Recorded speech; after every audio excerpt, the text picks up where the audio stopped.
Hey, what's up? This is Casey with another episode of The Show Don't Have a Name For. Today's shirt of the day is Doctor Strange. Doctor Strange is one of my more favorite characters in the Marvel Universe.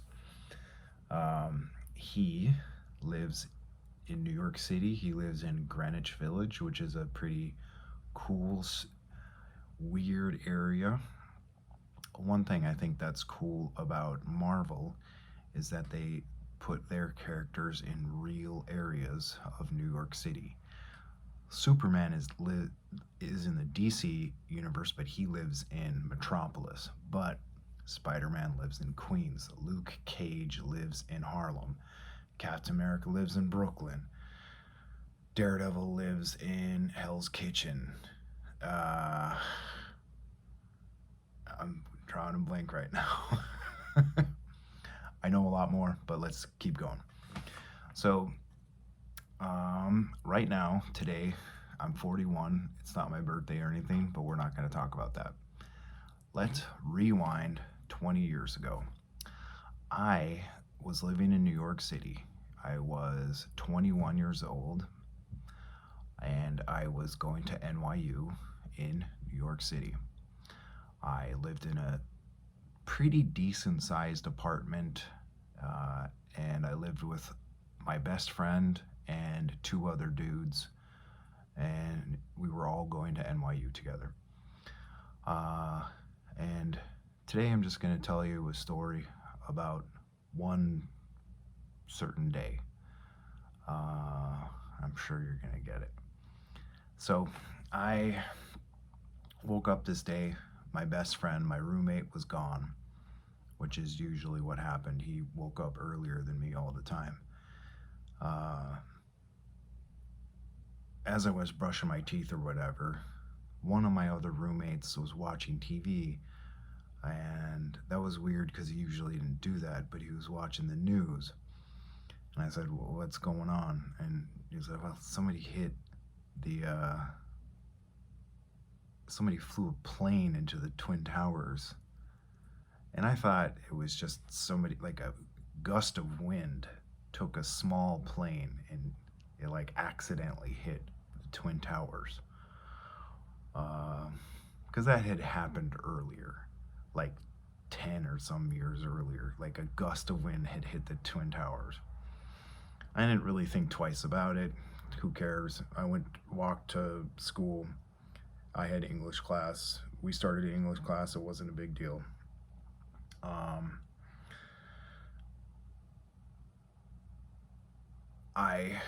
We started English class.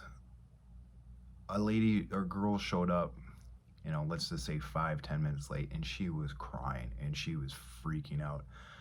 My professor just asked, what's going on? He wasn't rude about it, but he was just like, what is wrong with you? And she said, the Twin Towers fell. And we kind of looked at her like, what the hell are you talking about? You gotta remember, this is 2001. I only knew 2 or 3 people with cell phones. Obviously nobody had smartphones by then. A laptop was about this thick. I don't think anybody knew what Wi-Fi was. I know that I didn't have a computer. So the idea, I thought, the Twin Towers falling over like a giant gust of wind blew over. I thought she was crazy or high or something. So I didn't think about it. And the teacher was like, yeah, whatever, just sit down, relax. And then a few minutes later, a security guard ran in and was like, you can't be here. You got to get out of here. You got to go up north, and you can either go here or here or here, but you can't be here. Go now. Get your stuff and leave. So we got outside, and from the time I went inside to the time I went to time going out of class, it was kind of like a war movie. It was just pandemonium, chickens running with their heads cut off. Nobody knew what the hell was going on. You would see people clumped around a car just trying to listen to what was going on in the radio. Um, People were saying, don't go around red cars. Red cars have bombs inside of them. I didn't have any friends in this particular class. Remember, this is only the first or second week, so I hadn't had time to make friends yet. So I didn't know where the hell I was supposed to do. This isn't really my area, so I didn't really know where to go. Uh, so I just decided to think, I kind of thought this was a hoax, and I thought everybody was full of it. So I just started walking. New York University has an area it's kind of famous for called Washington Square Park. It's just an area. And you can see the Twin Towers, or you used to be able to see the Twin Towers.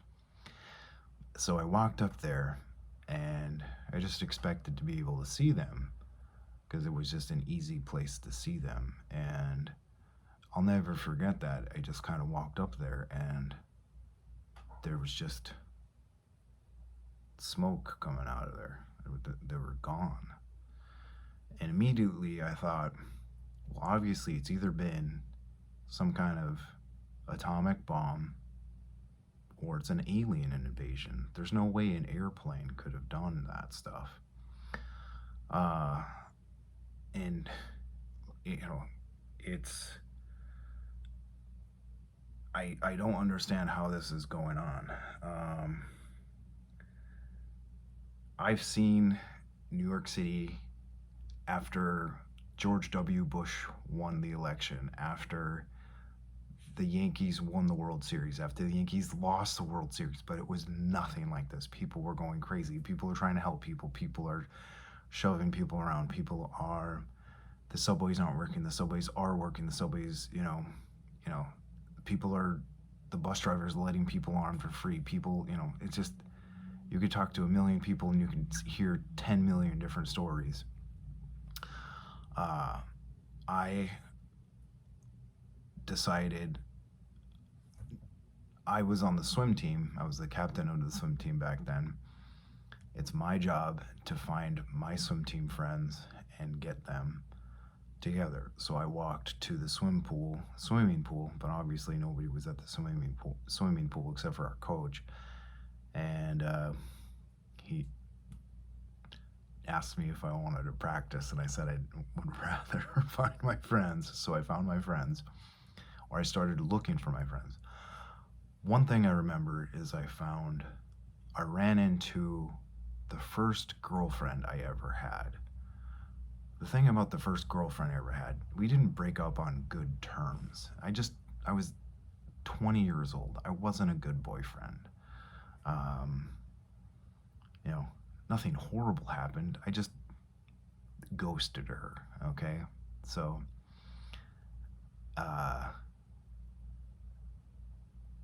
but she was like, don't go outside, Casey. There's poison outside. You'll go outside and there's mustard gas. You'll die outside. And I was like, gosh, this girl who hates me, she doesn't want me to go outside, but I have to find my friends. So I went from dorm to dorm to dorm to dorm, trying to find out where my friends were.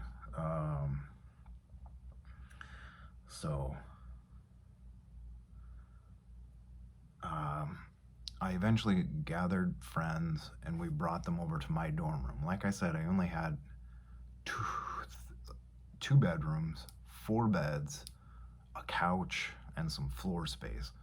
And I think the schools gave us some extra pillows and extra comforters and junk like that, because I think just about every dorm room had extra people sleeping inside of it. But I think the general thing was we all thought we were going to die. I mean, if the 2 biggest buildings in the biggest city in the country can get blown up, what's stopping the rest of the country or our stupid dormitory from getting blown up? It was kind of fun because we were together and we were like, well, if we're gonna die together. And it was, we were 18, 19, 20, 21, 22. We're gonna die. We kind of made, I, I kind of made peace with it. Um,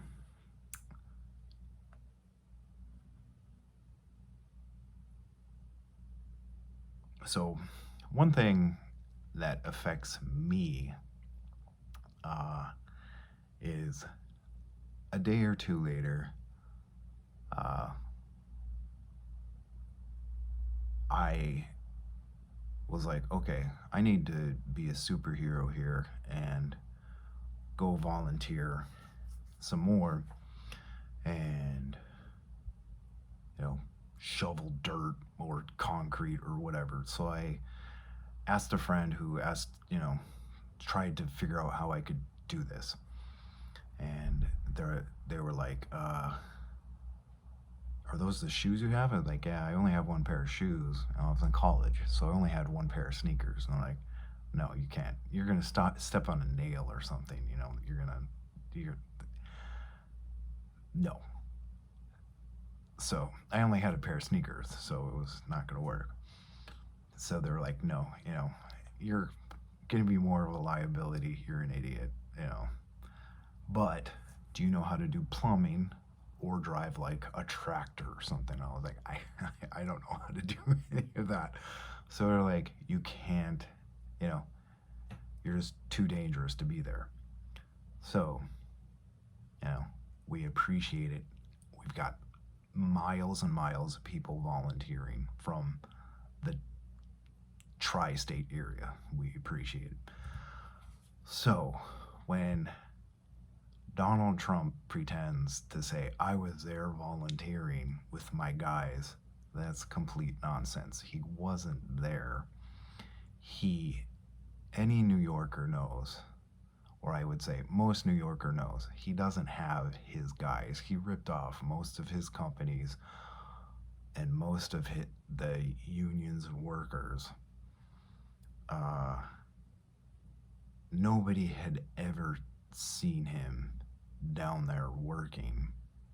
And like I said, I don't think he's ever worn a pair of boots in his entire life. So I find that, you know, insulting, even as a partial New Yorker like myself, him pretending like he rescued people out of goddamn buildings. Okay. So this is my 9/11 story. It's taken about 20 years to talk about it.